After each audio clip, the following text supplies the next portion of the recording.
Baik, insya Allah Pak Gubernur udah masuk. Saya santai banget ini Pak Gubernur. Saya lagi Saya di, juga saya lagi. tadinya udah siap pakai peci, tapi lihat Pak Samsi hari nggak pakai, saya nggak pakai juga. Muda. Menyesuaikan host. Terima kasih banyak Pak Gubernur. Saya lagi di Pondok Pesantren dari kemarin. Kita ada, Oh, lagi di Indonesia. enggak di sini di pesantren kita yang Pak Oh, yang Gubernur di Connecticut. Ya, dekat ya. siap, Ada siap. kemarin ada acara silaturahmi 17 Agustusan. Jadi banyak masyarakat kita yang berkunjung sekarang di Pondok Pesantren. Baik, mungkin kita memulai pas jam 9 nih lewat. Bismillahirrahmanirrahim. Assalamualaikum warahmatullahi wabarakatuh. Alhamdulillah wa syukurillah wassalatu wassalamu ala rasulillah wa ala alihi wa sahbihi wa mawala. Pada pagi hari ini waktu Amerika, Ibu Cinta, Masya Allah, selamat datang. Pada pagi hari ini waktu Amerika, malam hari waktu Bandung, waktu Indonesia waktu Indonesia secara umum ya malam hari ini. Saya sangat berbahagia sekali bisa ketemu dengan Pak Gubernur dan Ibu Gubernur, Kang Emil dan Ibu Atalia, dan dihadiri oleh Bapak-Bapak dan Ibu-Ibu semuanya. Saya ingin sampaikan dulu Pak Gubernur bahwa hadir di Zoom kita ini, apalagi di YouTube dan di Facebook, banyak teman-teman kita dari kalangan Pasundang ini yang hadirin. Ada Ketua Pasundang Amerika, New York juga hadir bersama kita. Memang kami harapkan teman-teman khususnya dari Jawa Barat bisa bergabung bersama kita pada malam hari ini dan nantinya bisa menyapa Pak Gubernur. Saya sangat bahagia sekali bisa melihat Pak Gubernur dan Ibu langsung pada kesempatannya sehat. Alhamdulillah Ibu yang masih punya omongan baru lagi sangat luar biasa. Saya sangat terkejut karena selama ini saya ikutin di media sosial, Ibu itu lincah ke sana kemari, kok tiba-tiba ada omongan lagi. Jadi saya nggak sempat mengucapkan mabruk selamat waktu melahirkan karena saya nggak tahu sama sekali. Karena selama ini kegiatannya luar biasa, kok tiba-tiba ada omongan saja gitu. Subhanallah, Alhamdulillah. Saya pribadi untuk Bapak dan Ibu ketahui sangat dekat dengan Pak Gubernur dan Ibu karena memang selalu saya mengatakan bahwa bahasa Kang Emil dan Ibu ini adalah bahasa hati ya, yang apa adanya dan memang natural sifatnya. Sehingga ketika kita berinteraksi itu terasa ya, terasa hubungan yang sangat alami sifatnya, jadi kedekatan itu ada.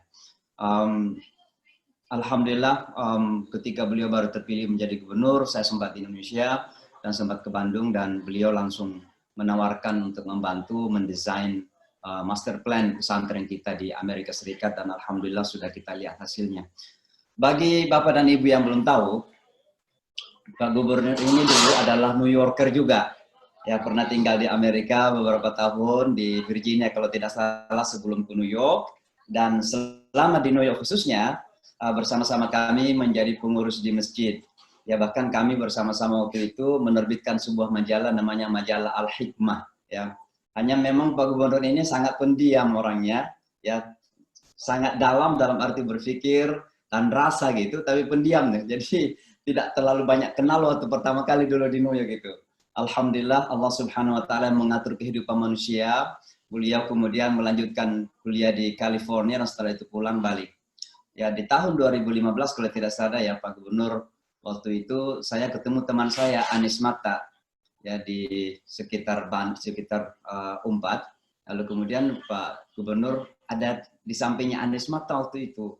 Lalu beliau mengatakan, Ustadz mohon doakan ya, saya mau maju. Saya nggak tahu waktu itu mau maju apa gitu. Ternyata beliau maju wali kota, alhamdulillah Allah mudahkan jalannya. Dan sekarang baru tahun kemarin ini maju sebagai gubernur, alhamdulillah Allah juga mudahkan jalannya. Ibu Cinta, Ibu Atalia waktu di New York juga sangat aktif ya mengajar anak-anak kita Iqra, Masya Allah luar biasa.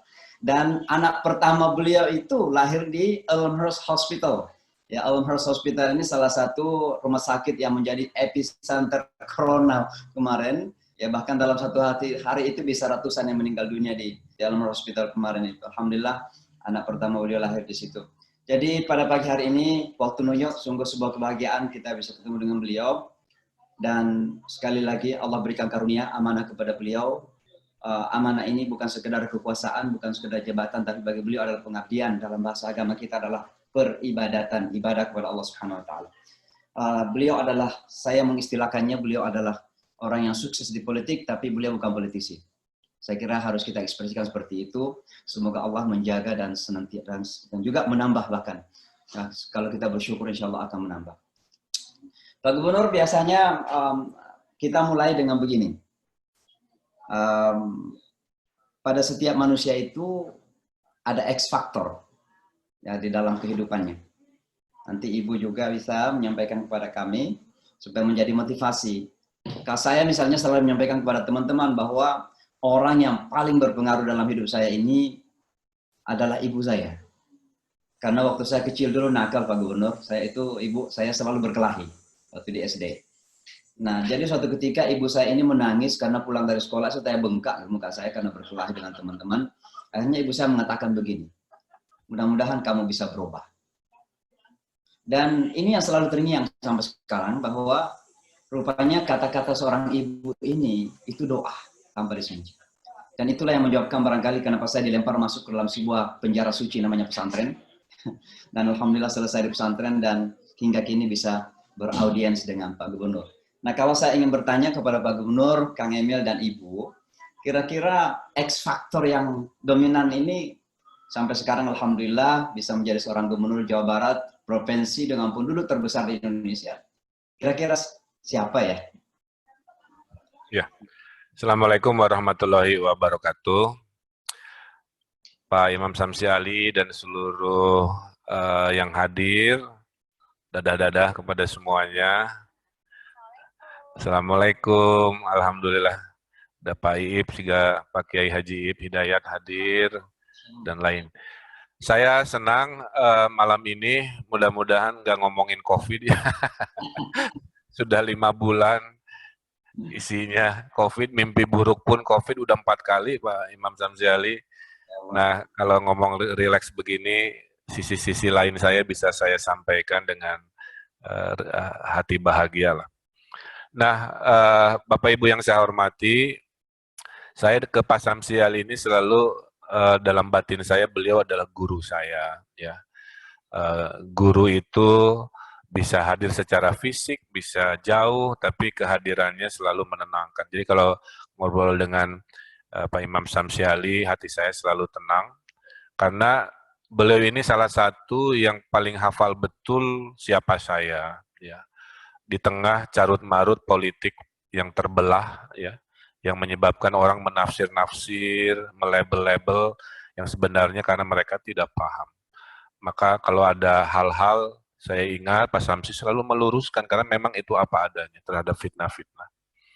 Nah, Bapak Ibu yang saya hormati, yang berikutnya juga saya ini yang X faktor terbesar sama, ya. Ibunda saya sekarang usianya masih 81 tahun, dan kemarin waktu acara Agustusan, karena sedang tinggal di rumah adik, mengirimkan surat cinta, coba. Masih sempat menulis 5 lembar. Ditulis halaman 1, dibalikin kertas berikutnya halaman 2, terus menasehati. Dan isi nasihatnya itulah yang menjadi pedoman Pak Samsi Ali terhadap apa yang saya lakukan. Satu, ya, yang saya ingin sharing lah, surat cinta ibu saya minggu lalu. Jangan merasa pintar sendiri, ya, harus banyak mendengar. Tuhan menciptakan 2 telinga, 1 mulut supaya kita lebih banyak mendengar ketimbang banyak bicara. Nasihat keduanya, harus ikut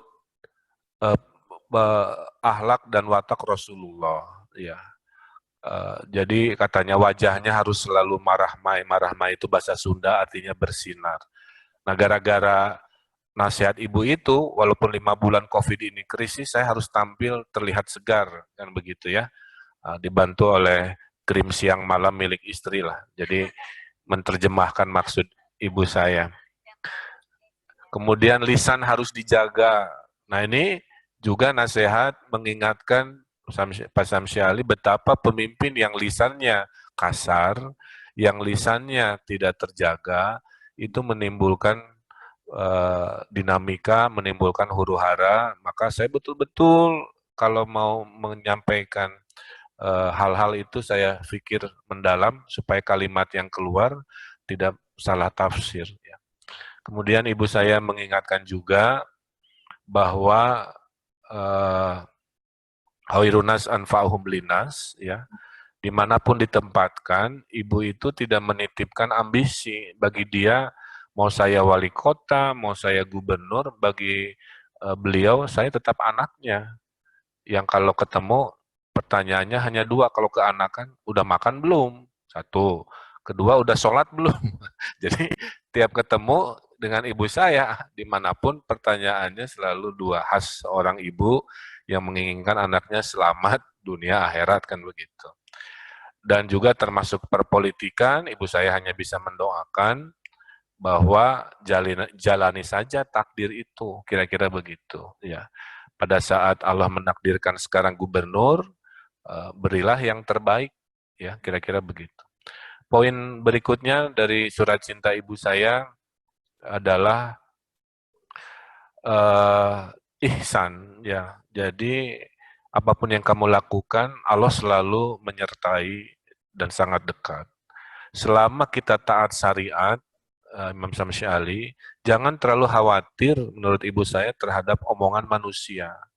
Karena omongan manusia ini nggak akan ada batasnya. Ya, kita mau kerja baik diomongin, nggak kerja apa lagi, kan begitu ya. Sehingga kalau semua omongan manusia ini harus direspon, ini nggak akan ada selesainya.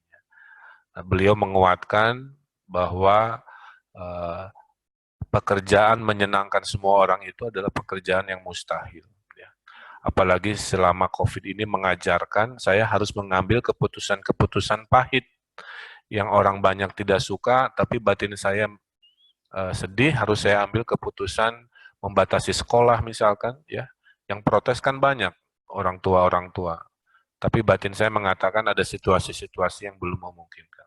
Nah, singkat cerita, ibu saya itu hobinya begitu, jadi menasehati seringkali bentuknya dalam tulisan yang akan saya kumpulkan juga, ya, sebagai padahal usianya udah sepuh, udah 81 tahun.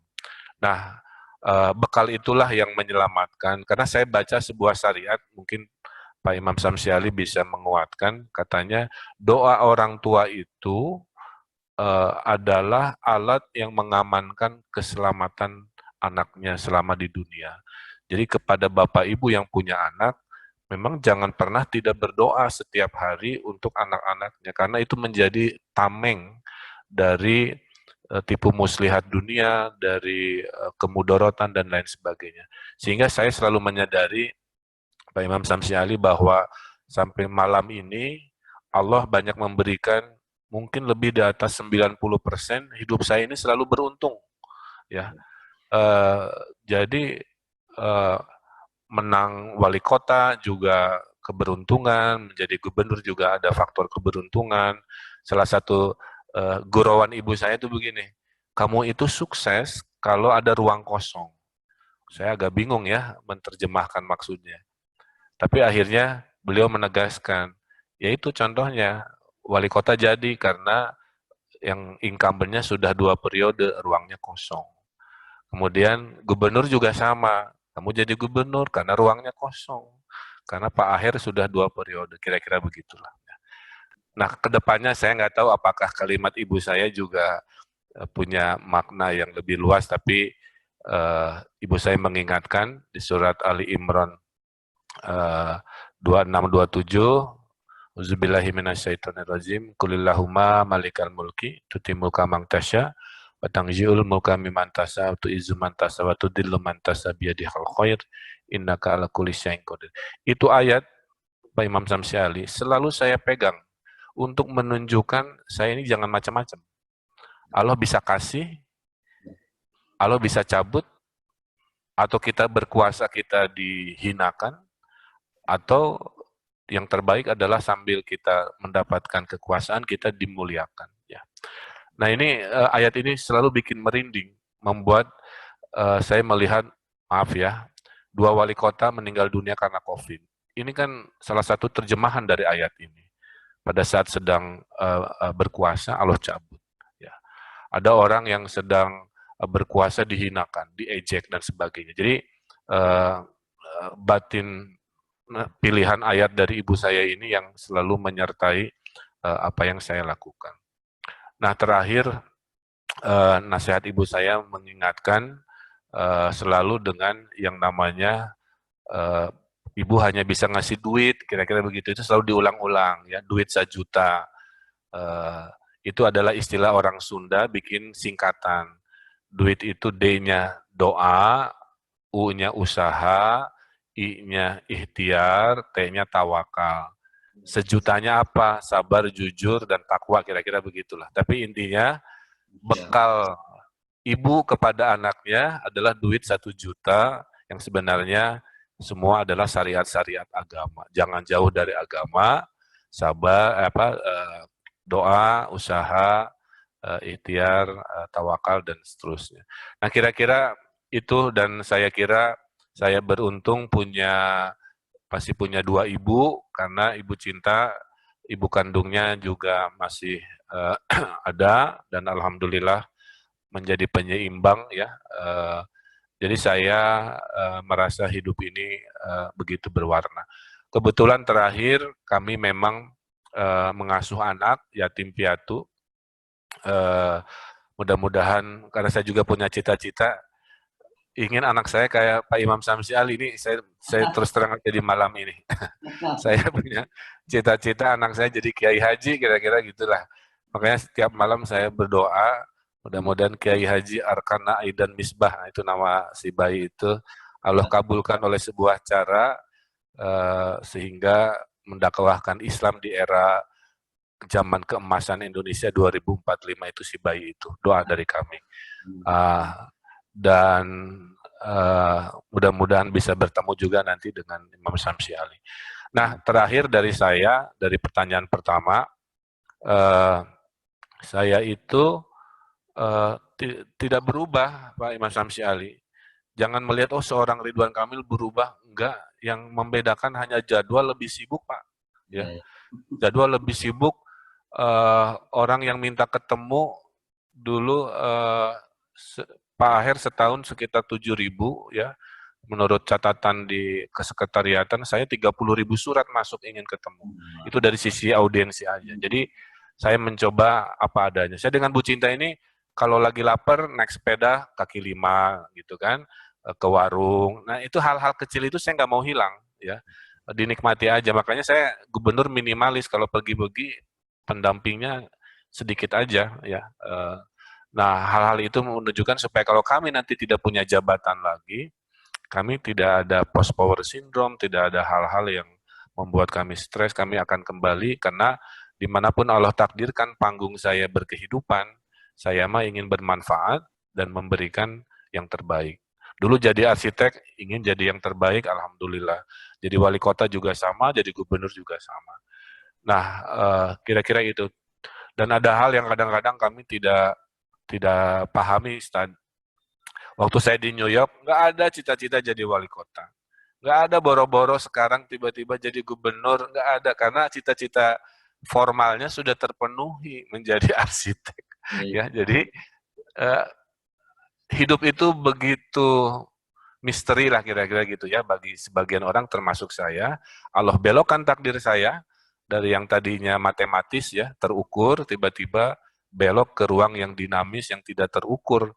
Nah, disitulah saya pakai teori sepeda, sambil belajar, sambil mengayuh. Goyang-goyang di awal, lama-lama lancar, akhirnya bisa ngebut lah kira-kira begitu. Itulah teori sepeda saya dalam politik. Awal-awal goyang sana-sini, lama-lama mulai paham, dan akhirnya insya Allah makin kesini makin mulus lah kira-kira. Jadi kepada yang semua mendengar, pada dasarnya saya ini tidak berubah, saya tetap mencoba sederhana, mencoba apa adanya, dan punya keilmuan, karena wasiat dari almarhum ayah saya adalah jangan pernah berhenti berdakwah lewat masjid. Itulah kenapa sebagai gubernur Imam Samsi Ali, saya tidak mendesain bangunan lagi sebagai arsitek, ya. Tapi kalau masjid saya masih luangkan waktu. Dan yang terjauh adalah di Amerika yang tempat Ustadz Samsi Ali sekarang, dan juga di Palestina sedang konstruksi bangunan masjid yang saya desain juga.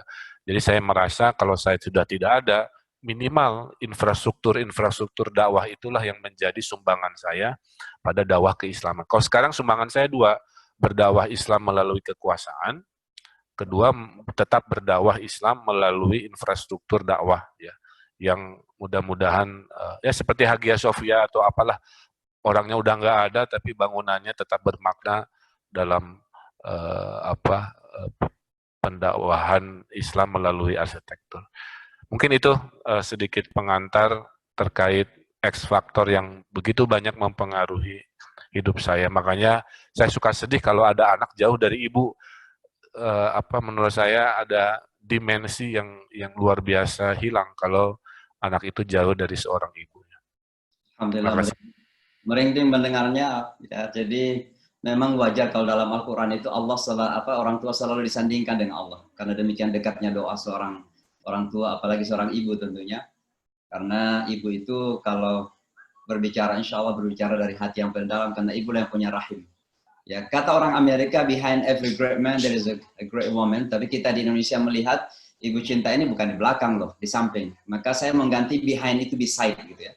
Karena beliau bukan saja mendukung tugas-tugas gubernur, tapi beliau sangat inovatif sekali saya lihat melakukan karya-karya untuk menjadikan Jabar ini juara memang. Ya, jadi melihat segala peluang yang ada itu, ya, jadi bukan sekedar mendukung, tapi memang melakukan sebagai pelaku di lapangan untuk menjadikan Jabar ini lebih kuat dan lebih berhasil.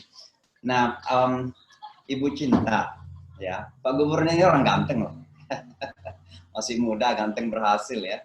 Tentu banyak godaan. Saya masih ingat Instagram yang dipasang Pak Gubernur, ada 2 foto wanita tapi wajahnya sama, dan wajah itu adalah Ibu Cinta sendiri ya. Ternyata banyak dapat komen dari para netizen ya. Untung saya langsung masuk juga memberikan komen bahwa itulah wajah Ibu Atalia yang siap mendampingi Pak Gubernur dalam 2 aspek, kehidupan pribadi dan kehidupan publik. Nah, Ibu gimana mengatur waktu itu dan kekhawatiran yang tidak-tidak itu gimana cara untuk meminimalisir itu sebagai seorang istri yang cinta kepada suami? Iya, hatur nuhun. Jadi begini Pak Imam Samsi Ali, jadi saya itu sesungguhnya yang paling terakhir untuk kemudian menyetujui Kang Emil ketika akan maju jadi calon wali kota Bandung waktu itu begitu. Karena saya pikir Kang Emil itu mencari apa begitu. Saya latar belakang saya adalah ilmu sosial dan politik begitu. Saya tidak terlalu suka dengan politikan begitu. Sehingga saya sampaikan sama Kang Emil, nanaonan gitulah kalau bahasa Sundanya gitu ya. Sampai akhirnya Kang Emil mengajak saya untuk keliling ke kota Bandung pada waktu itu, melihat secara langsung kondisi masyarakat, juga mendengarkan curhat masyarakat dan lain-lain. Saya juga terlibat banyak di sebuah LSM perempuan begitu untuk memberikan itu lebih kepada kegiatan sosial lah gitu, pengobatan gratis dan lain-lain. Nah, dari situ saya melihat secara langsung kondisi masyarakat, saya mulai terenyuh. Lalu saya mengatakan pada diri saya, oh ini yang diperjuangkan. Kalau begitu, bismillah, saya akan dukung. Ketika saya katakan saya akan dukung 100%, saya all out di situ. Sampai pada akhirnya, Kang Emil sendiri protes. Teteh, kenapa sibuk banget gitu? Ini kok seperti Teteh yang jadi wali kotanya gitu ya. Karena dulu itu begini, Ustadz Samsi Ali, ketika di kota Bandung, ini kan ada 30 kecamatan. Nah, semua undangan kepada saya itu banyak sekali, sampai satu hari mungkin ada 8 agenda. Jadi saya seperti perempuan jam-jaman begitu ya. Dan karena dianggap ini dalam sebuah kota, pundung kalau seandainya saya tidak datang. Sehingga saya bisa berangkat dari selatan, jam berikutnya saya sudah ada di utara, begitu misalnya di kampus UPI, kemudian tiba-tiba saya sudah ada di wilayah barat dan timur seperti itu. Sehingga saya di dalam kendaraan saya itu sudah seperti artis begitu ya. Baju sudah macam-macam, karena pada waktu itu saya masih merasa bahwa pandangan orang itu penting untuk saya. Jadi tidak boleh salah kostum gitu ya. Jadi ada baju organisasi, ada baju pengajian, ada baju, kemudian ini baju untuk ke pesta dan lain-lain, semua ada di mobil. Sehingga saya terbiasa untuk berganti baju di dalam kendaraan begitu, atau ke toilet masjid dan lain-lain seperti itu. Nah, tapi pada kondisi seperti itu, saya merasa bahwa yang diperjuangkan Kang Emil itu benar adanya dan memang patut saya dukung 100%. Nah, itulah kemudian saya mencoba menurunkan ambisi saya sebagai perempuan gitu. Karena saya dari dulu gini, aduh, asa pengen sekolah lagi gitu. Terus tiba-tiba karena kondisi tidak memungkinkan, karena pada waktu itu sibuk luar biasa. Terus kemudian, oh saya ingin ini, ingin itu. Saya itu terlalu banyak keinginan memang dari dulu. Jadi biasa sibuk begitu dari zaman SMA dan kuliah itu biasa sibuk. Nah, tapi ternyata ini yang sering saya sampaikan juga kepada seluruh perempuan dimanapun saya bertemu begitu, menjadi perempuan itu yang paling penting adalah ridho suami. Sehingga ketika suami meridhoi, insya Allah kedepannya juga akan terbuka lebar. Semua mimpi kita, harapan kita, cita-cita kita pada akhirnya akan mengikuti begitu. Banyak yang curhat kepada saya, Bunda, saya itu S2, tapi kemudian saya harus menikah, kemudian saya itu punya bayi, saya tuh jadi harus kembali ke rumah gitu. Saya tidak bisa ngapa-ngapain di rumah. Tapi saya sampaikan kepada mereka, sabar, semua indah pada waktunya. Sama termasuk juga seperti saya dulu sempat ikut ke Amerika segala macam, di sana itu seperti menghitung hari, Ustaz Samsi Ali. Jadi seperti ada kalender gitu ya, seperti orang di penjara. Jadi hari Senin contreng, hari Selasa contreng gitu ya, 5 hari gitu. Jadi kapan ya kita pindah lagi, karena Kang Emil itu cepat sekali perpindahannya. Saya ingat ketika pertama di Baltimore, kemudian langsung ke New York, dari New York ke San Francisco ya, dari San Francisco kemudian ke Hong Kong gitu. Jadi itu dalam jangka yang sangat cepat begitu. Nah, sehingga saya menantikan ini kapan pindah lagi gitu, atau kembali ke Indonesia, karena bagaimanapun juga saya tidak tahu mengapa, mungkin karena saya orang Sunda atau karena kita orang Indonesia, jadi tetap senyaman apapun di negeri orang, hatinya tetap ingin kembali ke Indonesia. Nah, itu yang kemudian saya mencoba untuk menurunkan apa yang menjadi mimpi saya pada saat itu begitu. Saya ikut Kang Emil, saya berusaha untuk menjadi istri yang baik, saya mendidik 2 anak-anak saya dengan segala dengan segala yang bisa saya lakukan lah begitu. Termasuk juga dulu menghabiskan waktu itu di Amerika, saya kerja kecil-kecilan di dekat rumah begitu, ditawarin ada orang India begitu. Katanya begini, kalau mau kerja nggak apa-apa di sini aja gitu. Ya udah, saya kerja di situ begitu. Tapi ternyata saya tuh sering ikut sholat. Nah, ini ada yang menariknya. Jadi agak repot sesungguhnya pada waktu saya tinggal di Amerika untuk kemudian saya bisa melakukan ibadah dengan nyaman. Jadi saya itu sholat di gudang gitu ya. Saya sholat di taman, saya sholat di sebuah bangunan yang saat itu sedang renovasi begitu. Aman pada waktu itu. Gak apa-apa, sini saja sholat, tidak apa, silakan, katanya begitu. Tapi ternyata yang punya adalah orang Yahudi. Kemudian saya ketahuan, tidak boleh lagi. Kamu tidak boleh lagi sholat sini. Oh, baiklah. Jadi seperti itu. Tapi itu proses. Dan pada akhirnya, ketika saya mengikuti Kang Emil sampai pada tahap-tahap seperti ini, termasuk di masjid juga saya mengajar anak-anak mengaji, meskipun pada saat itu mereka jauh lebih pintar dari saya bahasa Inggris ya begitu ya. Jadi saya yes no saja. Tapi alhamdulillah bisa bisa survive lah dengan bahasa Inggris pas-pasan. Nah, kemudian ikut sampai kemudian kembali lagi ke Bandung, kemudian memutuskan mendukung Kang Emil dan lain sampai hari ini. Jadi saya sudah meyakinkan pada diri saya sendiri bahwa hidup saya pada akhirnya Allah yang mengatur. Bahwa kemudian apapun yang sekarang Allah tetapkan kepada saya, pada akhirnya sekarang saya sudah bisa kembali kuliah lagi, kemudian juga saya bisa menemukan kecintaan saya pada dunia baru, karena sesungguhnya dengan segala kesibukan saya, kebahagiaan saya adalah bertemu dengan banyak orang begitu. Sehingga banyak yang mengatakan, Bu Cinta, kenapa sih kayak nggak capek gitu? Karena ketika di mobil saya capek, keluar dari mobil saya happy lagi. Karena apa? Saya ketemu banyak orang gitu. Seperti itulah. Itu mungkin singkat dulu aja seperti itu ya. Ibu mudah-mudahan sehat. Ya. Mas Sosiali, ini gini. Ini bayinya lagi dekat saya. Ya. Bisa nggak didoakan? Saya akan nanti dekatkan ke saya. Namanya Arkana Aidan Misbah. Arkana itu singkatan anak Ridwan Kamil dan Atalia. Tapi Aidan artinya api kecil yang hangat, Misbah itu nama pelita cahaya, nama dari almarhum ayah saya. Ini mungkin unik, jadi nanti bayinya ada di depan saya, tapi saya titip mungkin 2 menit khusus on Imam Samsi Ali doakan anak ini ya. Amin, insya Allah, bagus, insya Allah. Masya Allah, Masya Allah. Luar biasa. Ada aura cahaya di wajah bayi ini, insya Allah. Mudah-mudahan jadi anak soleh, ya, bermanfaat bagi sesama dan manusia dan sesama muslim khususnya, menjadi dai, menjadi imam, insya Allah, menjadi ustadz. Kita membacakan Al-Fatihah khusus. Allahumma amin, alhamdulillah rabbil alamin, ar-Rahman ar-Rahim, maliki yaumiddin. Iyyaka na'budu wa iyyaka nasta'in, ihdinas siratal mustaqim, siratal ladzina an'amta 'alaihim, ghairil maghdubi 'alaihim waladdallin. Amin. Barokah insyaallah. Kita doain terus Pak Gubernur. Cakep banget macam. Luar biasa. Dadah buat semuanya.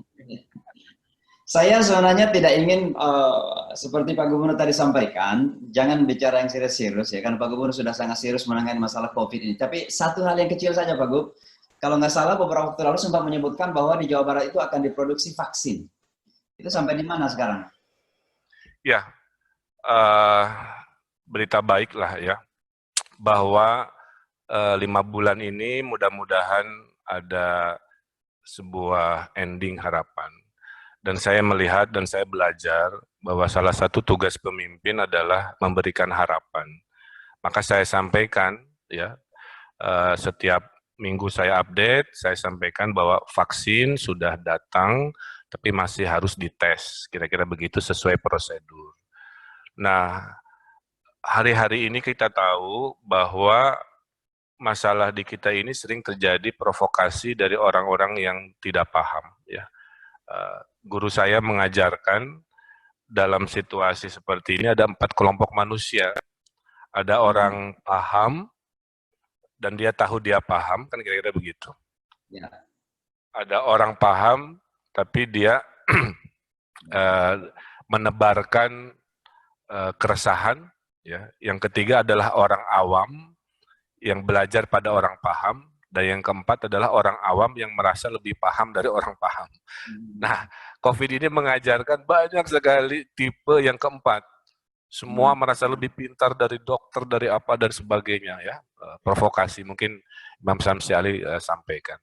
Nah, sehingga saya amati, saya harus jadi relawan. Kenapa? Karena ada provokasi bahwa, oh, pemimpinnya aja nggak yakin, rakyat dikorbankan. Oh, ini dari Tiongkok, berarti oh ini hanya bisnis. COVID ini ternyata adalah bisnis vaksin dan ujungnya ada macam-macam lah ya. Nah, saya diajarkan kalau ada rezeki yang di depan tuh rakyat dulu, pemimpin di belakang. Tapi kalau lagi ada kekhawatiran, pemimpin yang harus di depan, rakyat yang di belakang. Nah, saya dengan kesadaran itu, ya, atas izin istri saya dan keluarga, memutuskan untuk menjadi relawan vaksin di hari Selasa besok.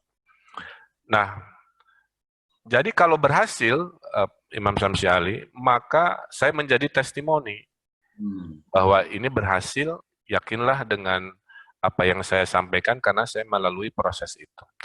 Kalau vaksin ini kurang berhasil, ya saya juga mengambil risiko supaya rakyat tenang, pemimpin pun bersama mereka, kira-kira begitu. Jadi besok hari Selasa saya tesnya juga di puskesmas, ngantri bareng dengan masyarakat yang relawan lainnya. Nah, kalau Allah takdirkan ini lancar, maka di bulan Januari vaksinnya sudah tersedia.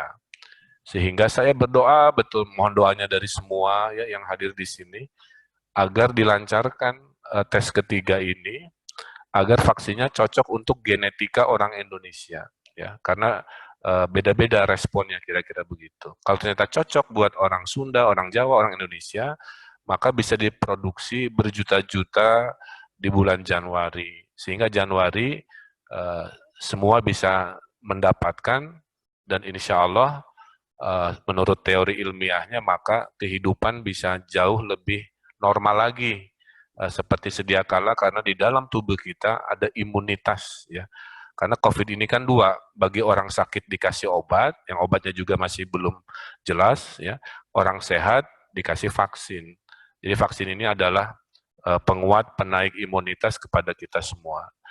Nah, saya kira itu dan saya sangat berbangga karena nanti pabriknya itu kan di Bandung, di Bio Farma. Karena Bio Farma ini perusahaan yang sudah memproduksi lebih dari 15 vaksin, sudah ekspor ke hampir 200 negara dunia.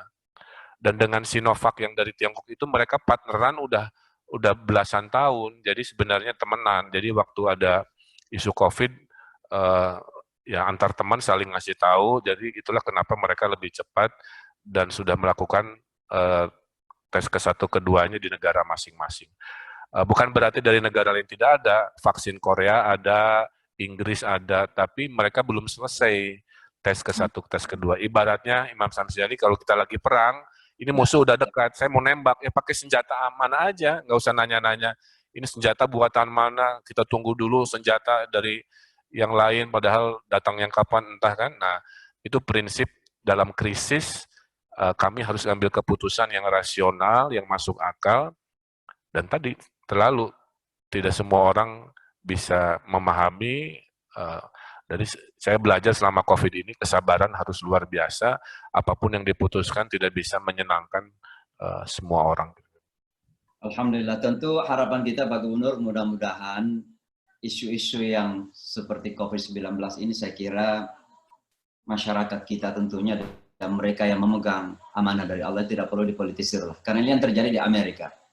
Saya kira isu COVID, Corona terlalu dipolitisir sehingga memang Amerika sekarang ini sudah 175 ribu yang meninggal.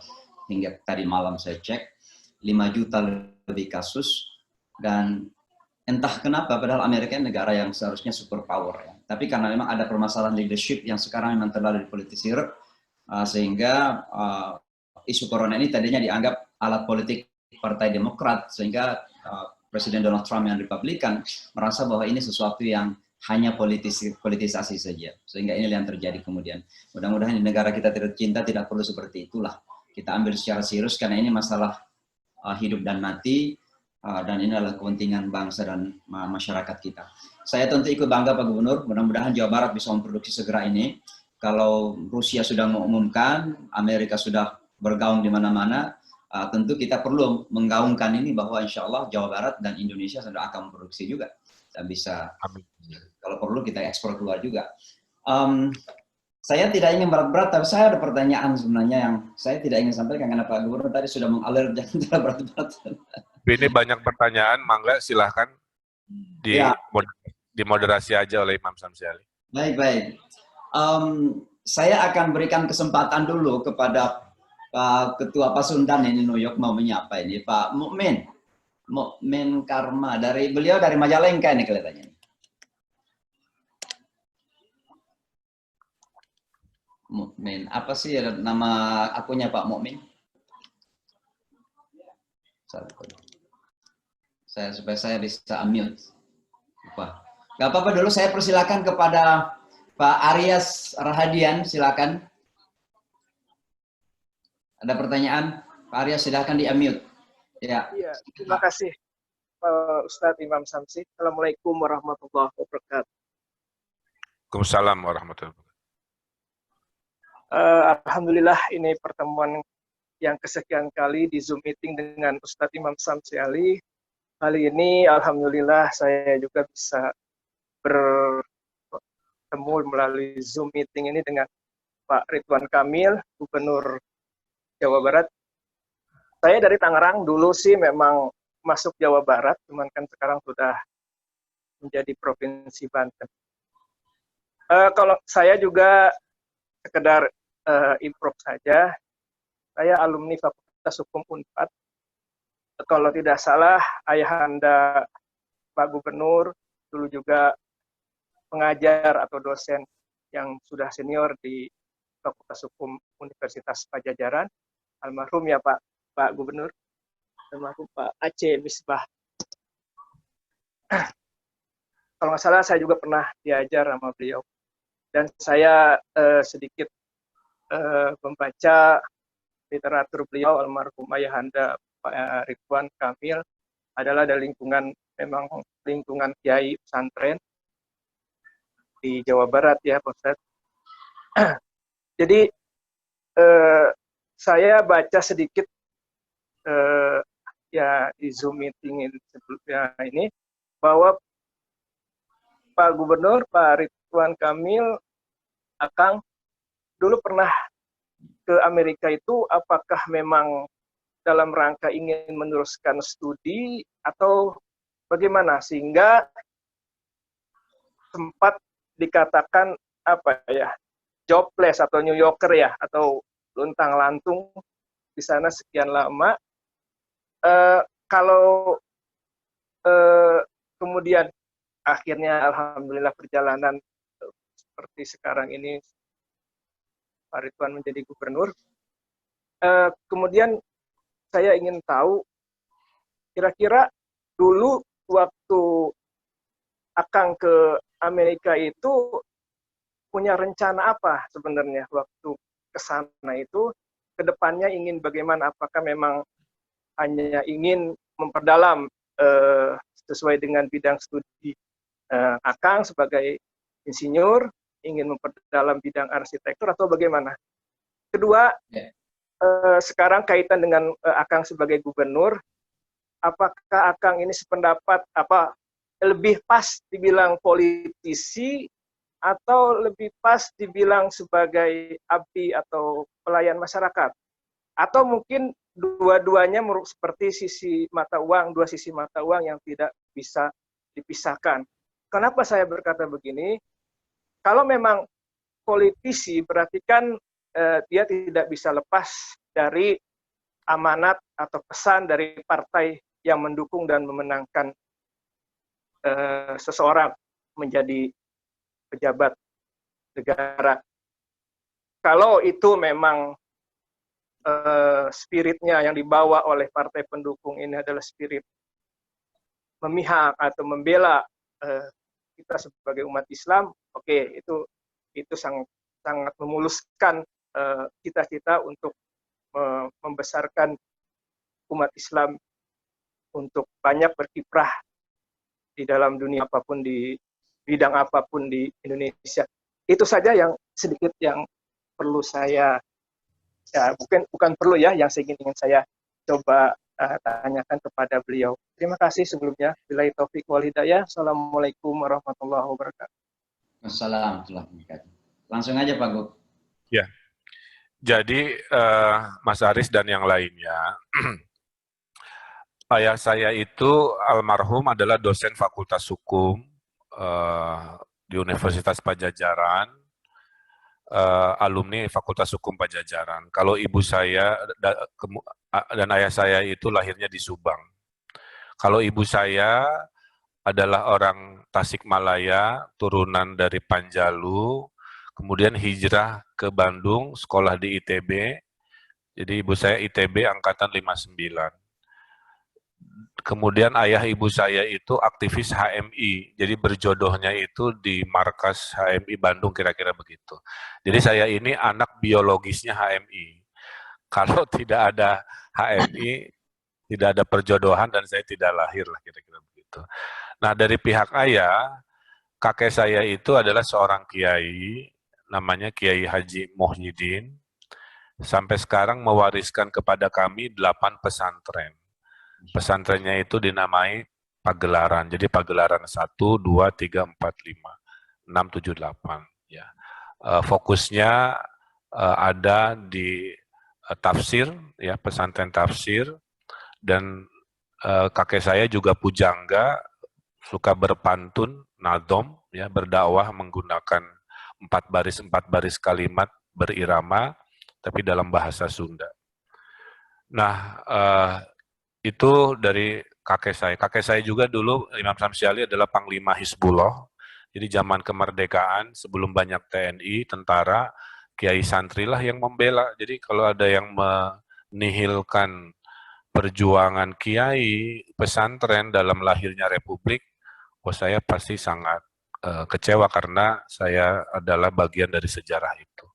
Kakek saya dipenjara 2 kali oleh Belanda karena dengan santrinya melawan Belanda sehingga Pak D saya, uak saya itu syahid di pertempuran di Ujung Berung. Kemudian kakek saya dikucilkan oleh DITI, Imam Samsiali, pada saat pemberontakan. Kakek saya bilang, saya kalau ngelawan Belanda rela, ya, tapi kalau ngelawan bangsa sendiri saya tidak mau. Jadi ketimbang berkonfrontir dengan DITI, kakek saya memilih mengungsi, sehingga akhirnya terusir dari pesantren Sumedang pindah ke Subang. Ada Pak D saya juga dulu meninggal dunia, Imam Samsi Ali, oleh gerombolan PKI. Ya. Jadi dalam keluarga saya udah berkorban melawan Belanda, berkorban melawan DITI yang kanan sekali, dan berkorban nyawa melawan PKI. Jadi kalau urusan sudah NKRI, saya sangat di depan karena keluarga saya menjadi saksi sejarah pengorbanan terhadap lahirnya. Makanya kalau saya dengar ada wacana-wacana yang mengganti ideologi itu, menurut saya itu adalah diskusi yang tidak perlu. Sekarang itu adalah mengimplementasikan ya apa yang sudah disepakati oleh para pendahulu kita. Nggak usah ditafsir-tafsir lagi. Akhirnya terjadilah keributan-keributan yang tidak perlu, ya. Ruang-ruang menjadi bising. Sekarang tinggal amalkan saja sila 1, 2, 3, 4, 5 secara nyata di masyarakat. Itu pendapat pribadi saya.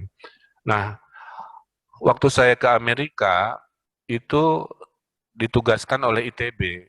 Jadi Anda harus bersekolah, tapi Anda diperbolehkan untuk mencari pekerjaan dan pengalaman. Karena arsitektur itu adalah ilmu terapan, bukan seperti ilmu sains yang didapatkan di laboratorium. Oleh karena itu, saya ke Amerika, kemudian oleh sebuah takdir, saya ke New York, kira-kira begitu. Nah, di New York itu, banyak orang tidak tahu, ibu cinta istri saya itu kerja sebagai kasir di toko India tadi. Pernah bekerja cuma 1 hari, bikin kopi di toko Korea, semua orang pesen latte, pesen apa, yang dibikin cuma kopi tubruk aja. Jadi karena nggak diajarin, jadi sangkanya semua kopi hitam kayak di Indonesia, cuman air, kopi, gula. Padahal orang Amerika kan ada campur susu, campur apa. Nah, jadi ada pengalaman. Nah, waktu saya sedang enak-enak kerja, istri saya ini hamil 8 bulan. Tiba-tiba saya didatangi oleh personalia. Aduh, Ridwan Kamil, ternyata visa Anda habis. Saya baru tahu minggu kemarin, kata kantor saya. Oleh karena itu, mulai besok Anda nggak boleh kerja, karena perusahaan kami perusahaan besar yang tidak boleh memperkerjakan orang ilegal. Coba bayangkan saya disambar geledek, lagi enak-enak kerja di New York, dikasih tahu minggu depan Anda di PHK, bukan karena salah saya, karena salah perusahaan yang tidak mengecek bahwa visa kerja saya ternyata sudah habis. Nah, disitulah saya berhenti bekerja, kemudian melamar kerja serabutan, jadi tukang ukur bangunan. Karena kalau ngelamar kerja jadi arsitek lagi harus formal. Jadi bisa dibayangkan saya korban PHK, kayak COVID ini, istri hamil 8 bulan, nggak punya asuransi, ya. Maka akhirnya kami terdaftar sebagai warga miskin kota New York. Karena terdaftar masuk ke bansos, kira-kira begitu ya, maka istri saya melahirkannya di rumah sakit khusus untuk orang-orang miskin. Ya. Jadi melahirkan anak pertama saya di New York itu cukup dramatis, ya. Lahir sebagai kategori orang miskin kota New York, kemudian tidak usah bayar asuransi, ditanggung negara, susu dikasih, kan kira-kira begitulah. Ya, singkat cerita seperti itu. Nah, banyak orang tidak tahu bahwa hidup saya banyak di bawahnya juga, ya, banyak hal-hal yang menderitanya dan sebagainya. Tapi itu bagi saya penguatan. Orang mungkin banyak melihat, oh sekarang sudah jadi gubernur, disangkanya hidupnya sukses saja. Tapi kalau sukses ya itu doa ibu. Tapi perjalanan tadi menguatkan itu. Nah, jadi itu Kang, alasan saya itu bekerja. Setelah saya selesai bekerja, kemudian saya pindah ke California karena meneruskan amanah untuk bersekolah.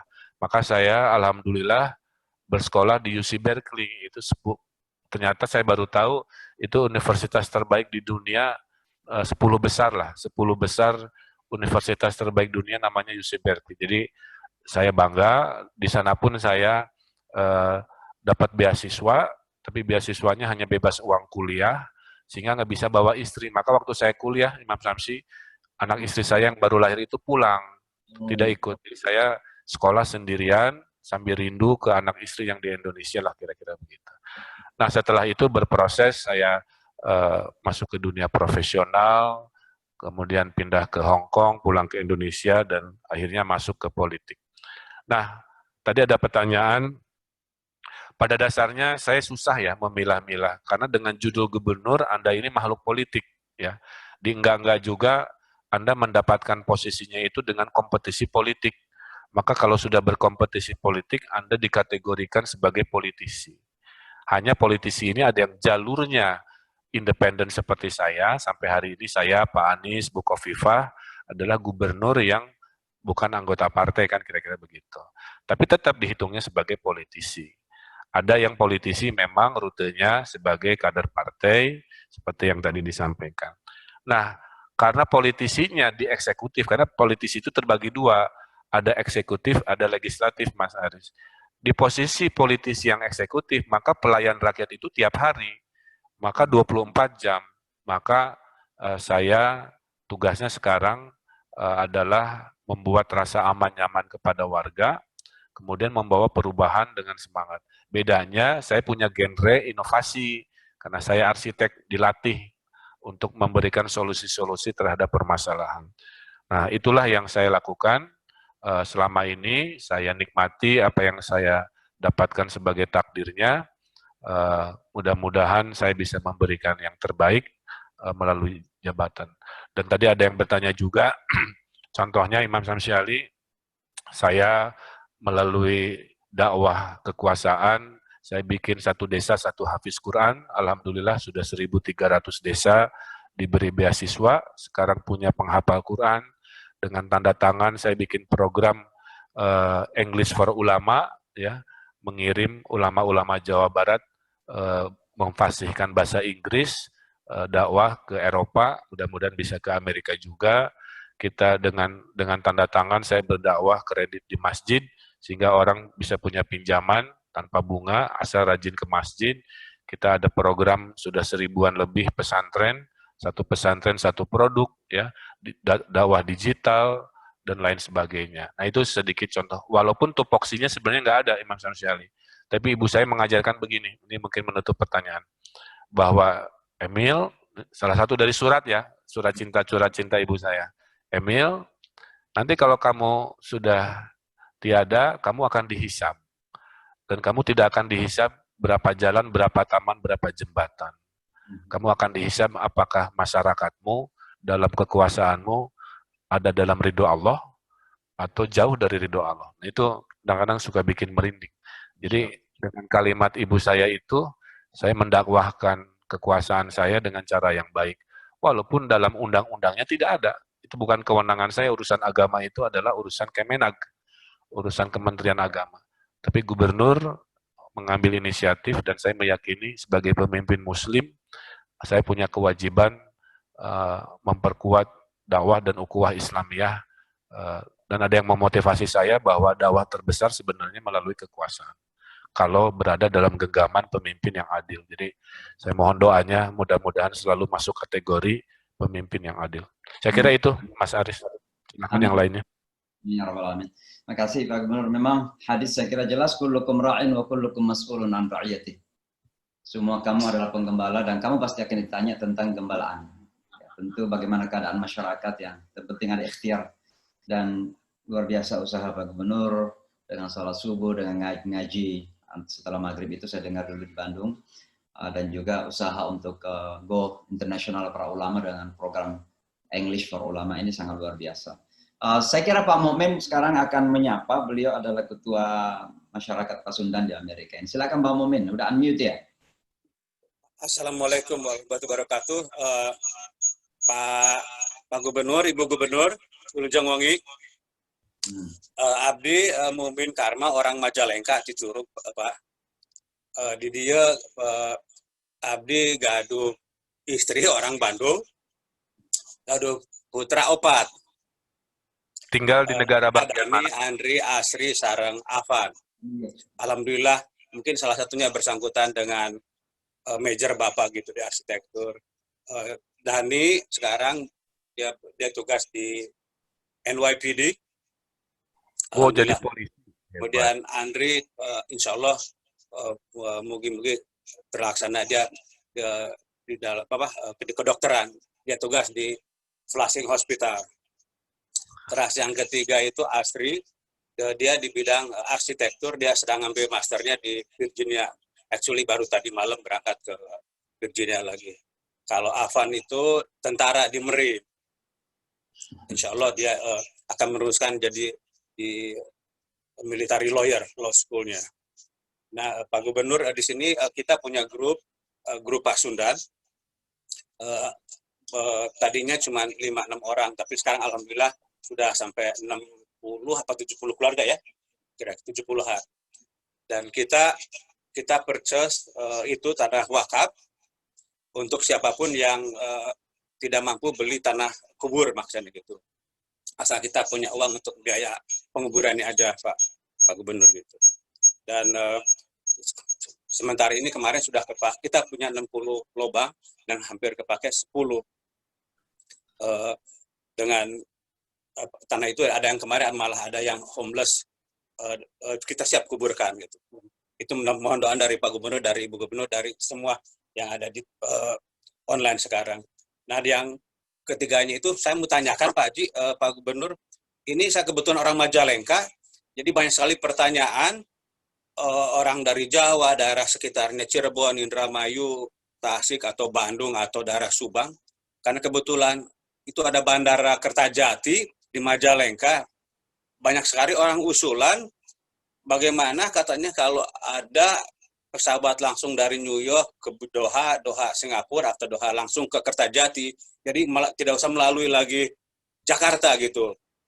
Dan mereka itu seolah-olah saya itu Pak Gubernurnya Jawa Barat atau Pak Lurahnya Kertajati atau Bupati, jadi mereka banyak sekali usulan. Apakah kira-kira Bapak bisa menjelaskan bagaimana gitu untuk efisiennya orang terbang dari Amerika dari Doha langsung ke Kertajati untuk sekitar Jawa Barat. Dan yang keempatnya mungkin mohon maaf sebelum ini mumpung ada Pak Samsi saksinya, seandainya saya pulang ke Majalengka, Bapak atau Ibu diundang ke Majalengka, kira-kira bersedia datang Pak? Itu aja mungkin. Hatur nuhun. Assalamualaikum. Insya Allah. Waalaikumsalam warahmatullahi wabarakatuh. Saya sangat bahagia mendengar tadi Bapak sukses ya, melihat anak-anaknya, ada yang jadi polisi, ada yang jadi arsitek, tentara, macam-macam. Ini mengingatkan kita semua bahwa ikhtiar para orang tua ini buat apa sih kalau tidak buat anak-anaknya. Gitu. Jadi kadang-kadang juga Imam Samsiali saya selalu berpikir apa sih yang saya cari.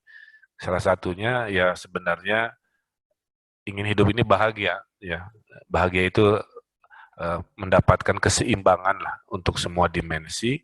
Salah satunya melihat anak-anak kita sukses dan lancar. Ya. Nah, saya juga titip salam kepada seluruh masyarakat, khususnya yang mungkin Pasundan di Amerika. Kapan-kapan bisa kita Zoom sendiri, bisa diatur ya, supaya nanti bahasanya roaming mungkin ya, kalau sekarang bahasa Sunda ini nggak semua paham. Pak Samsi Ali juga terbatas. Jadi nanti kita atur dan jawabannya adalah sederhana. Fasilitas itu disediakan untuk kemajuan Provinsi Jawa Barat ya. Jadi jangka panjangnya adalah untuk penerbangan internasional. Problem hari ini adalah jalur dari Kota Bandung jalan tolnya baru 70%. Sehingga menuju bandaranya karena jalur tolnya belum selesai masih terlalu jauh sehingga tidak efisien dari sisi ekonomi. Maka mohon doanya kalau tidak ada halangan September 2021 tahun depan itu jalur tolnya bisa selesai sehingga dari Bandung ke Kertajati yang tadinya 3 jam bisa hanya 40 menit, kira-kira begitu. Ya. Nah, berita baik tahun ini yang Allah takdirkan, pemerintah Arab Saudi sudah menyetujui bahwa umroh haji jika dibuka lagi dari Jawa Barat terbangnya dari Kertajati. Jadi artinya alhamdulillah Kertajati sudah bisa terbang ke internasional. Kalau suatu hari takdirnya ekonominya ada, dari Amerika kemana langsung, itu juga nggak ada masalah. Karena saya akan berjuang, apapun yang mempercepat kesejahteraan, kemajuan provinsi kami, saya akan perjuangkan. Salah satunya koneksi-koneksi penerbangan. Ya. Apalagi bulan November ini, pelabuhan yang tercanggih di Indonesia akan mulai beroperasi, yaitu di Patimban, tidak jauh dari Bandara Kertajati. Jadi Jawa Barat di daerah utara itu akan menjadi wilayah yang paling canggih di Republik ini, punya pelabuhan yang buatan Jepang, berdekatan dengan bandara, akan lahir kota-kota baru, ya, akan lahir 5 juta pekerjaan baru untuk anak cucu kita suatu hari datang ke Jawa Barat, kira-kira begitu. Dan kalau nanti ada di Majalengka, Pak, Majalengka ini adalah wilayah yang sedang saya promosikan pariwisatanya, ya. Mudah-mudahan nanti kalau datang, kalau waktunya jodoh, silaturahim itu penting karena memanjangkan rezeki, kira-kira begitu, ya. Jadi silahkan, saya tidak akan pilih-pilih. Makanya saya bilang ke Imam Samsi Ali, saya itu nggak berubah, bebas-bebas aja. Cuman jadwalnya memang lebih padat, luar biasa. Saya atur-atur sedemikian rupa, mudah-mudahan semua kebagian sedikit atensinya. Saya kembalikan ke Imam Samsi Ali. Alhamdulillah. Terima kasih Pak Gubernur. Ibu Gub, ini ada pertanyaan ini. Gimana merubah mindset para perempuan ini yang selalu mindsetnya itu sumur, dapur, ya kira-kira gitulah. Agar perempuan kita ini, tapi saya sebenarnya sudah cukup bangga perempuan Indonesia itu sangat luar biasa loh. Di Indonesia ini negara muslim terbesar, tapi perempuan itu memiliki peranan yang sangat luar biasa. Dan ini selalu saya jadikan sebagai justifikasi dalam ceramah-ceramah yang mengatakan bahwa Islam tidak menghormati wanita. Justru wanita muslim Indonesia kita memiliki peranan yang sangat luar biasa. Kalau tidak salah Pak Gubernur, ya setiap partai politik itu harus memiliki kandidat minimal 30% kalau tidak salah. Itu wanita. Itu nggak ada di Amerika pun nggak ada ya. Jadi, tapi merubah mindset perempuan bangsa kita sendiri yang selalu merasa bahwa tugasnya di belakang pintu, di belakang kamar. Gitu. Ini gimana caranya supaya mereka memberikan peranan yang lebih luas lagi di masyarakat? Iya betul. Jadi kalau kita lihat data di Jawa Barat itu memang jumlah perempuannya ini secara signifikan begitu masih kurang. Kita lihat kalau dari data IPM, IDG begitu ya, Indeks Pembangunan Gender ini masih di bawah rata-rata nasional. Jadi pemberdayaan perempuan menjadi sangat penting. Nah, menurut terkait dengan banyak penelitian dari jurnal-jurnal dan lain sebagainya, paling penting adalah pendidikan. Jadi saat ini banyaknya kasus-kasus seperti KDRT, kemudian juga kematian ibu dan bayi yang cukup tinggi di Jawa Barat, termasuk juga kasus gizi buruk pada bayi dan lain sebagainya, itu juga diakibatkan ternyata pengetahuan perempuan, Ustaz Samsi Ali. Jadi kita di Jawa Barat saat ini sedang mendorong, mengupayakan perempuan-perempuan itu berpendidikan. Berpendidikan itu sesungguhnya bagi perempuan itu tidak selalu harus dalam masuk ke dalam dunia akademisi seperti sekolah dan lain sebagainya. Karena kadang-kadang mereka baru menyadari ketika misalnya mereka sudah usia 25, 26, dan seterusnya begitu. Bahwa aduh saya ternyata rugi begitu dulu hanya sekolah sampai SD atau SMP begitu. Nah sehingga memang pemberdayaan perempuan melalui dasarnya dari pendidikan itu sedang diupayakan di Jawa Barat sendiri. Nah, saya sebagai penggerak perempuan di Jawa Barat ini bersama dengan teman-teman ini menggagas namanya Skoper Cinta, ini sekolah perempuan, capai impian dan cita-cita. Jadi kita buat secara bersama-sama itu seluruh Jawa Barat, 27 kota kabupaten, ada sekolah perempuan itu. Jadi mereka yang usianya 18 tahun ke atas atau yang putus sekolah begitu. Jadi perempuan-perempuan yang putus sekolah, apakah mereka dari mulai SMP, daripada mereka kemudian ingin cepat-cepat nikah, tapi kemudian perceraiannya juga menjadi cepat begitu karena ketidaksiapan secara fisik maupun mental, sehingga kita perkuat dulu. Mereka diberikan pengetahuan dasar karena begini, di Jawa Barat itu banyak juga tadi yang Ustaz Samsi Ali katakan bahwa mereka berpikir bahwa sumur, kasur, dapur aja itu saja yang menjadi yang harus mereka lakukan dalam hidup ini. Mereka tidak memiliki keinginan untuk menjadi lebih pintar, tidak punya keinginan untuk kemudian mereka mengaktualisasikan diri menjadi apa-apa, itu tidak ada seperti itu untuk sebagian masyarakat yang di pelosok-pelosok. Nah, oleh karenanya memang perlu sekali mereka dibukakan dulu wawasan bahwa bagaimana pentingnya perempuan itu untuk menjadi pendidik, karena minimal mereka harus pintar untuk mengajar anak-anak mereka begitu. Karena anak-anak itu harus lebih pintar dari orang tuanya. Bagaimana halnya kalau ibu yang memang setiap harinya berinteraksi dengan anak-anak, ternyata mereka tidak mampu begitu untuk memberikan pembelajaran dasar minimal kepada anak-anak. Jadi anak-anak yang hebat biasanya hadir dari orang tua yang hebat juga. Nah, itu yang sekarang sedang kita dorong kepada perempuan-perempuan di Jawa Barat begitu. Tapi insya Allah lah, saya yakin mudah-mudahan karena dengan program-program seperti ini, sebetulnya masih banyak sekali program lainnya yang saat ini juga sudah digulirkan oleh berbagai komunitas, organisasi, tapi memang kata kuncinya adalah pendidikan. Berbagai macam program dilakukan saat ini dianggap gagal begitu. Karena apa? Karena tidak dibuka dulu wawasan perempuan itu dan motivasi bagi perempuan untuk mereka mau maju begitu. Jadi sehingga ketika program selesai, ya sudah mereka balik lagi. Atau misalnya gini, kenapa mau ikut sekolah gitu ya, atau ikut kursus ini, atau ikut berkumpul di tempat ini? Karena ada snacknya gitu ya misalnya. Nah jadi penting sekali ketika mereka digugah bahwa mereka yang harus pintar dan itu harus datang dari diri mereka sendiri, itu semua akan mereka bisa atasi bersama-sama begitu. Biasa, semoga sukses selalu Bu. Saya masih ingat waktu pertama kali memimpin Jamaica Muslim Center ini, saya diminta ceramah tentang pendidikan anak. Terus saya melihat ke jemaah itu nggak melihat seorang perempuan pun. Saya tanya, perempuan di mana? Katanya perempuan kan nggak boleh datang ke masjid. Ini kan dalam mazhab Hanafi yang wajib sholat jemaah itu harus laki-laki saja. Sehingga wanita-wanita jarang ke masjid. Alhamdulillah kita roba. Saya katakan saya tidak menyampaikan ceramah hari ini karena seharusnya yang pertama kali harus mendengarkan ceramah tentang pendidikan anak itu adalah perempuan. Dan ibu-ibu kita itu harus pintar. Kita bisa membayangkan bagaimana generasi masa depan kita, kalau wanita atau ibu-ibu kita itu nggak bisa memahami dan tidak bisa mengajar anak. Syukurlah kalau ibu diberikan kekuatan dan kemudahan oleh Allah Subhanahu Wa Taala untuk itu. Saya berikan kesempatan kepada Pak Umar ini, beliau dari Virginia, ITB. Silakan Pak Umar. Ya.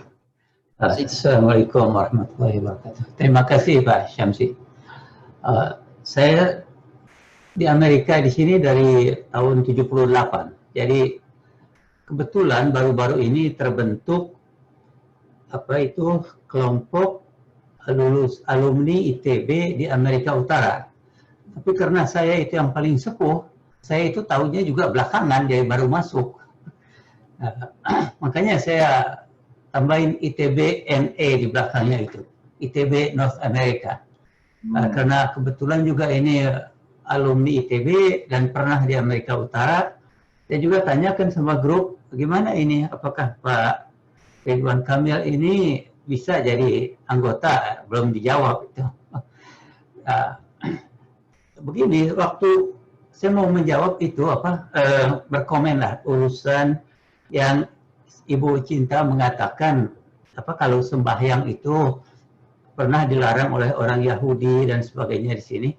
Memang saya dari tahun 78 itu sembahyang itu salah satu yang bagaimana harus melakukannya sebetulnya karena saya tidak mengerti bahwa orang Amerika ini tidak tahu Islam.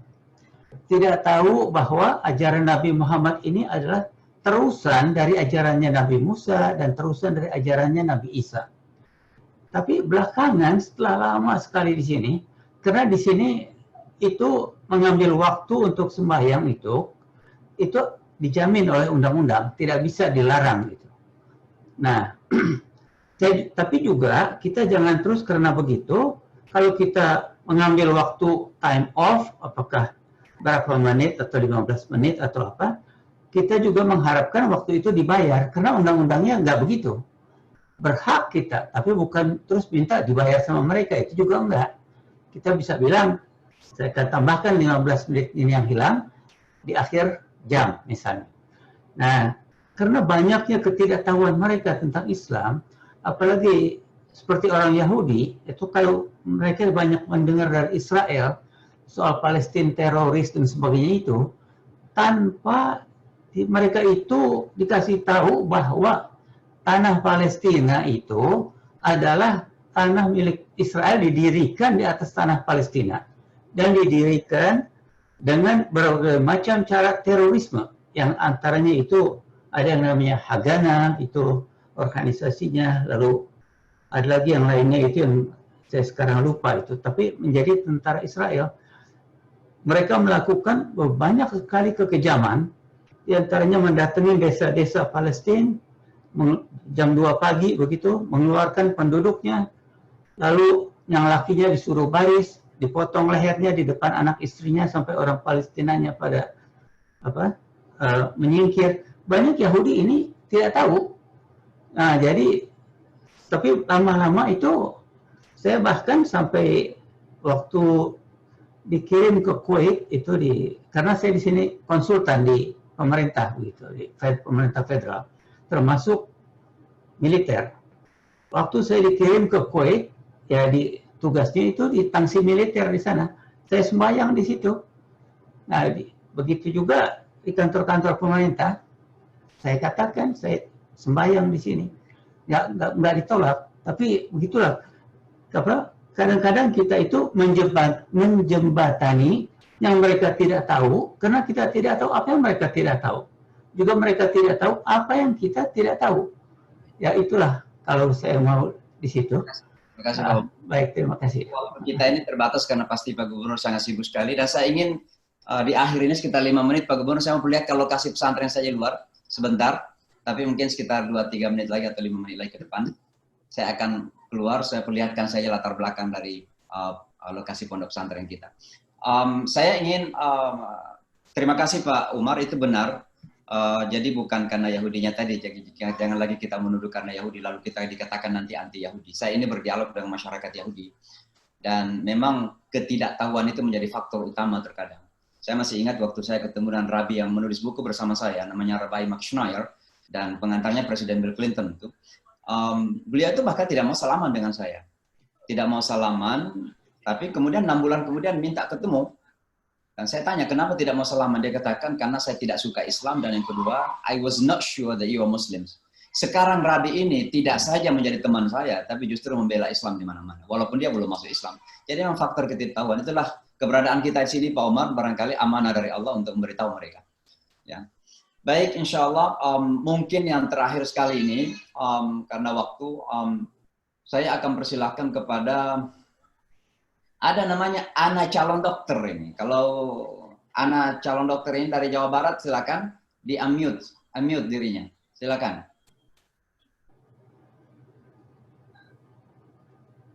Ana. Kalau enggak saya kasih ke orang lain. Baik, saya serahkan ke Pak Toha dari Washington DC. Assalamualaikum Ustaz. Singkat ya, waalaikumsalam. Oke, assalamualaikum Kang Emil. Ya, mudah-mudahan sehat ya. Jawa Barat top. Ini lagi di Washington DC nih sama teman-teman ini. Lagi ngadain basar untuk fundraisingnya masjid kita. Ya. Dan pertanyaannya singkat aja karena waktu terbatas. Kang Emil, sebagai warga Indonesia yang di Amerika, kadang-kala kita lebih dahulu melihat berita yang terjadi di tanah air ketimbang teman-teman kita yang ada di tanah air. Poinnya adalah, adakah Kang Emil sama teman-teman gubernur yang aktif maupun yang mantan itu menyuarakan hal yang sama lah, karena bagaimanapun juga Republik ini seperti yang tadi Kang Emil sampaikan adalah warisan para ulama yang itu tidak bisa dinafikan, ya kan. Perjuangan ulama sungguh luar biasa. Tanpa takbir Allahu Akbar, Republik Indonesia tidak akan pernah berdiri. Misalnya Kang Emil, Mas Anies, terus Ibu Khofifah, Tuan Guru Bajang gitu kan, yang punya visi yang sama ya. Kita tidak melihat background politiknya ya, itu 1 atau 2 kita nggak peduli. Yang penting nafasnya adalah nafas rohaninya ilahiyah yang membawa siar agama itu begitu kental. Ketika agama Islam itu berkuasa, pasti rahmatan lil alamin yang dilindungi semuanya, tidak menutup kemungkinan kita mengangkat orang-orang yang bisa dipercaya gitu loh.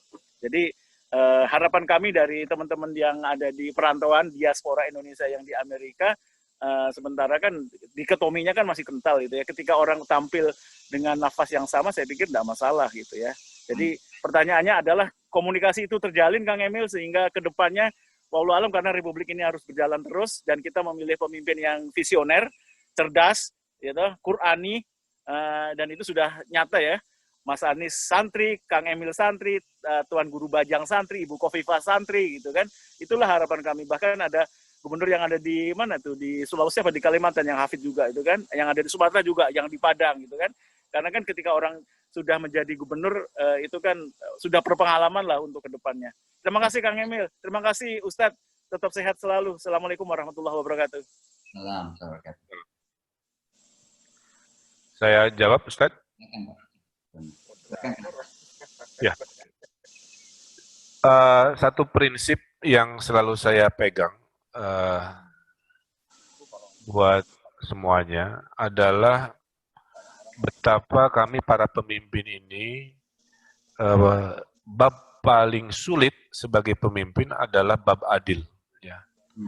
Jadi saya selalu berdoa setiap hari, mudah-mudahan semua keputusan-keputusan saya ini masuk kategori dalam adilnya seorang pemimpin. Ya. Karena ada syariat yang mengatakan kalau pemimpinnya adil, masuk surganya lebih duluan. Tapi kalau pemimpin tidak adil, masuk nerakanya juga duluan, auzubillah. Nah sehingga waktu saya jadi gubernur, jadi wali kota, terkandung di dalamnya bahwa saya adalah pemimpin muslim yang harus menggunakan kekuasaan juga untuk kemaslahatan ukhuwah Islamiyah. Tapi di sisi lain, saya adalah pemimpin semua umat, baik yang muslim maupun tidak muslim. Ya. Jadi artinya kita dan saya akan terus seperti ini, ya, dengan mencari definisi adil. Seringkali demonstrasi, ketidakpuasan, miskomunikasi itu saya amati karena ada rasa ketidakadilan yang dirasakan atau belum terdialogkan. Ya. Ambil contoh, dulu ada acara Natal terinterupsi, ya, di Bandung kira-kira begitu oleh ormas. Batin saya terkoyak juga karena dalam rasionalitas saya seharusnya itu tidak terjadi. Kalau ada tafsir-tafsir yang berbeda terhadap apa yang ditudingkan, harusnya didialogkan. Ya. Jadi saya belajar juga dari Imam Samsi Ali, ini mungkin saya buka pengakuannya sekarang, bahwa saya mencoba menjadi pemimpin yang dialogis. Ya. Saya mencoba mendengar dari semua sisi. Maka dari orang Sunda itu memang wataknya itu nggak suka konflik. Maka orang-orang Sunda itu kebanyakan jadi diplomat, bukan jadi tentara, kira-kira begitu. Karena watak kulturnya itu mencari solusi. Saya lihat di berbagai konflik-konflik etnis Imam Samsi Ali di Indonesia, rata-rata orang Sunda itu jadi wasit. Ya, ada etnis 1 sampai 2 sampai berdarah-darah bunuh-bunuhan relatif itu. Nah, bab adil inilah yang insya Allah ya ingin saya jaga, bahwa nanti dalam sebuah takdir politik praktis Allah menakdirkan bergabung para pemimpin-pemimpin hari ini yang punya satu visi, itu adalah hal yang sangat luar biasa. Tapi kalaupun tidak, saya hanya berdoa kepada Allah Subhanahu wa Ta'ala, mudah-mudahan Allah memberikan takdir pemimpin yang bisa membawa Indonesia betul-betul rahmatan lil alamin. Saya ingin sampaikan satu kesedihan saya, Ustaz, yang jarang saya sampaikan, yaitu saya sedih merasa bangsa Indonesia hari ini terbelah. Ya. Apapun alasannya, apapun motivasinya, tapi keterbelahan itu nyata. Ya. Islamnya sama, tapi marah-marah juga. Ya. Kunut tidak kunut, berantem. Semua organisasinya sama, ternyata urusan-urusan dunia membelah. Jadi seringkali akhirnya anak cucu kita disuguhi oleh pertengkaran-pertengkaran yang membingungkan. Maka saya berdoa, ya Allah, mudah-mudahan makin ke depan kita ini makin bersatu, ya, dijauhkan dari perpecahan hanya gara-gara perbedaan pilihan warna. Jadi di dunia ini ada satu hal yang tidak bisa diperdebatkan, yaitu selera. Nah, itu satu hal yang saya paham. Dan saya melihat Imam Samsi Ali dan yang lain-lain, seringkali politika di Indonesia itu didasari oleh emosional konstituen, kira-kira begitu, ketimbang rasional konstituen. Persis ngomongin yang satu pendukung Liverpool, satu MU, kira-kira begitu. Mau sebagus apapun Liverpool, pasti pendukung MU tidak akan menyetujui, dan sebaliknya. Atau Real Madrid lawan Barcelona. Nah, saya melihat emosional supporter itu terjadi dalam konstelasi politik, ya, sehingga akhirnya rasionalitas menjadi hilang. Nah, poinnya adalah saya akan terus berdakwah melalui kekuasaan yang Allah berikan kepada saya. Saya akan terus berikhtiar menjadi pemimpin seadil-adilnya, termasuk kepada semua makhluk, ya. Maka di Bandung pun ada taman untuk binatang, kira-kira begitu, ya, pet park. Itu bagian keadilan yang ingin saya berikan kepada makhluk Allah juga yang bukan manusia. Nah, itu saja, Kang. Jadi kalau Akang mendoakan para pemimpin muslim ini suatu hari Allah takdirkan dalam satu perhimpunan, ya saya sangat bahagia sekali. Ikhtiar terus dilakukan, tapi saya selalu ingat tadi ayat Ali Imran ayat 26. Saya waktu pilgub difitnah-fitnah, di black campaign, dijauhi banyak pihak yang tidak paham, tapi takdir Allahnya kepada saya. Jadi itu saya sadari bahwa kalau Allah sudah menakdirkan, jangan terlalu khawatir dengan persepsi dan omongan manusia. Itulah syariat, ya. Yang penting tadi ikhtiar, tawakal, dan selalu dalam koridor Allah Subhanahu wa Ta'ala. Mungkin itu Pak Samsi yang bisa saya sampaikan di penutup acara ini. Terima kasih banyak Pak Gubernur, Ibu Gubernur, atau waktunya hampir 1,5 jam ini luar biasa kita bincang-bincang ini. Sehat selalu, mudah-mudahan Allah selalu menjaga insya Allah. Saya begitu bahagia mendengarkan hikmah-hikmah yang keluar dari Pak Gubernur dan Ibu Gubernur pada malam hari ini. Dan satu hal yang paling membahagiakan saya sebagai orang yang di jalan dakwah ini adalah bahwa Pak Gubernur adalah seorang dai, ya, dan kekuasaan itu hanya jalan dakwah saja. Dan yang benar dikatakan tadi bahwa kekuasaan itu sebenarnya adalah dakwah yang terbaik, karena Rasulullah mengatakan man ra'a minkum munkaran falyughayyirhu biyadihi, dengan tanda tangan sini bisa merubah sebuah kemungkaran yang luar biasa. Jadi kita doakan terus Bapak dan Ibu. Tolong mari kita sama-sama doakan Pak Gubernur dan Ibu, semoga selalu dijaga oleh Allah Subhanahu wa Ta'ala. Karena sebagaimana kata orang, semakin tinggi pohon juga semakin banyak angin yang menerpah gitu. Maka tentu mudah-mudahan Allah menjaga beliau dari segala hal-hal yang tidak diridhai Allah pertama kali dan juga tidak menyenangkan kita semua, dan dimudahkan dalam mengemban amanah Allah Subhanahu wa Ta'ala sebagai Gubernur Jawa Barat. Dan kita doakan mudah-mudahan diberikan kemuliaan yang lebih lagi dunia dan akhirat oleh Allah Subhanahu wa Ta'ala. Baik Bapak dan Ibu sekalian, saya kira sampai di sini saja. Saya akan melangkah keluar dari pintu ini untuk sekedar memperlihatkan sekelumit latar belakang pondok pesantren kita kepada Pak Gubernur, karena beliau mendesain master plan-nya daripada pesantren kita ini. Maka saya akan keluar, ada teman di luar yang akan memperlihatkan sedikit saja nanti masjidnya di mana dan sebagainya. Imam Samsi Ali harus selalu semangat. Dalam pengalaman saya membangun masjid, tidak ada masjid yang tidak terbangun. Masalahnya ada yang cepat, yang sedang, ada yang lambat, tapi selalu finish insya Allah. Bismillah. Insya Allah, Bismillah, saya keluar. Aja, ayo.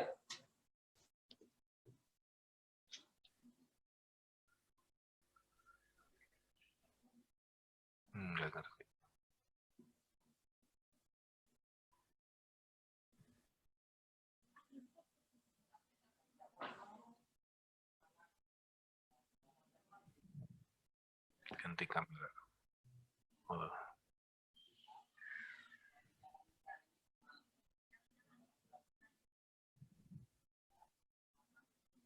Sambil menunggu, saya doakan Bapak Ibu semua sehat-sehat, ya. Dalam situasi ini kita harus selalu menguatkan, bukan melemahkan. Mari saling mendoakan, ya. Semua dalam situasi sulit, di level pemimpin keluarga sampai pemimpin masyarakat, ya. Mudah-mudahan kita segera selesai permasalahan ini dan insya Allah kita bisa kembali ke hidup normal lagi. Doa dari saya buat semuanya.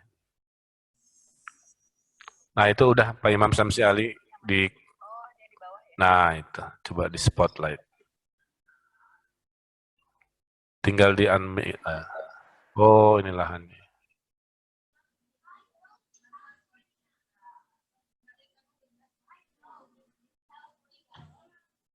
Suaranya masih masih di unmute ya.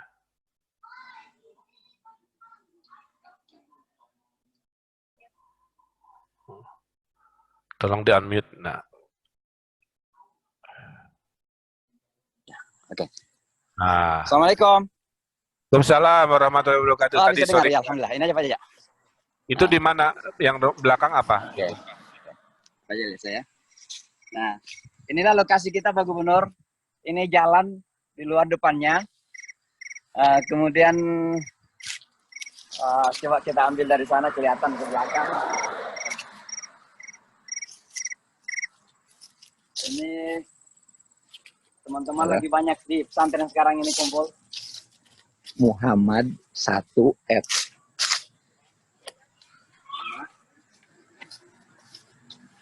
Ini Enggak, pintu kecil, masuk. kecil. Oke, ini pintu masuk. Ini gedung pertama rumah. Nanti masjidnya itu ada di sini. Yang ada di sini. itu. Ya, insya Allah.